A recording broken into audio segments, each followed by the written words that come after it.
Bismillahirrahmanirrahim. Sahabat sekalian, contoh berikutnya perhitungan faraid atau waris, yaitu contoh yang ke-18.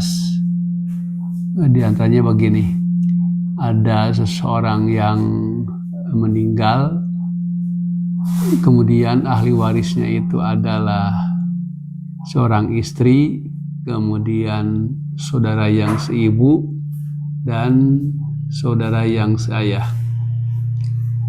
Tentunya sahabat sudah mengetahui bahwa rudul muqaddarah dari seorang istri itu bisa dua kemungkinan. Yang pertama bisa 1/4 ketika almarhum sama sekali tidak mempunyai keturunan, baik dari istri yang sekarang ataupun dari istri sebelumnya. Kemudian yang kedua, istri itu bisa mendapatkan 1/8 ketika almarhum mempunyai keturunan, baik dari istri yang sekarang ataupun dari istri sebelumnya. Nah, dalam kasus ini istri itu adalah mempunyai furudul muqaddarahnya itu adalah 1/4 ya, karena almarhum sama sekali tidak mempunyai keturunan. Saya tulis ya di sini, furudul muqaddarah dari istri itu adalah 1/4 ya. Kemudian yang kedua, ahli waris yang kedua adalah saudara yang seibu, artinya saudara yang seibu almarhum ya.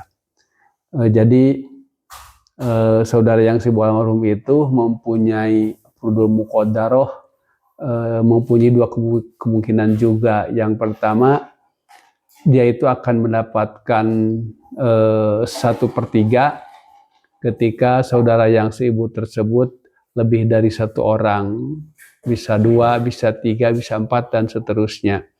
Kemudian yang kedua, saudara yang seibu itu mempunyai furudul muqaddarah 1/6 ketika dia itu sendirian. Nah, dalam posisi di sini saudara yang seibu itu adalah sendirian, sehingga mempunyai furudul muqaddarahnya itu adalah 1/6 ya, 1/6. Kemudian yang terakhir, saudara yang seayah almarhum ya. Artinya di sini adalah laki-laki ya. Ini posisinya itu adalah sebagai asobah. Yang namanya laki-laki itu asobah ya, asobah binafsih ya, di sini asobah. Artinya saudara laki-laki yang seayah itu akan menerima sisa setelah diambil oleh istri 1/4, saudara yang seibu 1/6. Nah, untuk mencari berapa siham yang akan didapatkan semua ahli waris tersebut, kita harus mencari terlebih dahulu KPK ya, atau asal masalah atau pokok masalah. Di sini bisa melihat bahwa furudul muqaddarah dari istri dan saudara seibu itu mempunyai masing-masing penyebut 4 dan 6. Nah, sehingga kita harus mencari suatu bilangan ya sederhana yang paling kecil yang bisa dibagi oleh 4 dan 6. Kita sepakati ya, berarti angka 12 ya. Jadi angka 12 itu adalah KPK dari 4 dan 6. Karena apa? Karena 12 itu bisa dibagi 4 dan bisa dibagi 6. Kita hitung sekarang ya, 1/4 dari 12 berapa? 3 ya. Jadi 1/4 kali 12 itu adalah 3, artinya 12 dibagi 4 sama dengan 3. Kemudian 1/6 kali 12, artinya 12 bagi 6 itu sama dengan 2 ya. Kemudian saudara yang seayah itu asobah, artinya sisa setelah diambil oleh istri 3 saham, saudara yang seibu 2 saham. Berarti sisanya itu 12 dikurangi 5 sama dengan 7 saham. Jadi saudara yang seayah itu mempunyai 7 saham, atau kalau mau ditulis begini ya.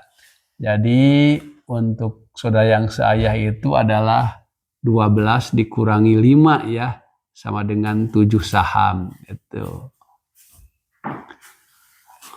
Kemudian seandainya almarhum itu mempunyai harta warisan ya, harta warisan berupa tanah ya, 12 hektar misalkan ya, mempunyai tanah 12 hektar. Mempunyai tanah 12 hektar. Nah, berarti kalau kita distribusikan kepada setiap ahli waris, berarti jumlah siham ya, jumlah siham per asal masalah berarti 3/12 dikali 12 ya, 12 hektar ya, sama dengan 12 bagi 12, 1 kali 3 berarti 3 hektar ya. Jadi untuk istri itu kebagian 3 hektar. Kemudian untuk saudara yang seibu berarti 2/12 dikali 12 hektar ya. Ini sama dengan 2 hektar. Dan terakhir yaitu saudara yang seayah yang posisinya sebagai asoba atau sisa, berarti 7/12 dikali 12 hektar sama dengan 7 hektar. Coba kita jumlahkan ya. Ya, ini adalah 12 hektar. Itulah pembagian atau hitung waris atau paruid ketika ahli warisnya itu adalah istri, saudara yang seibu, dan saudara yang seayah. Mudah-mudahan bermanfaat. Salam waris.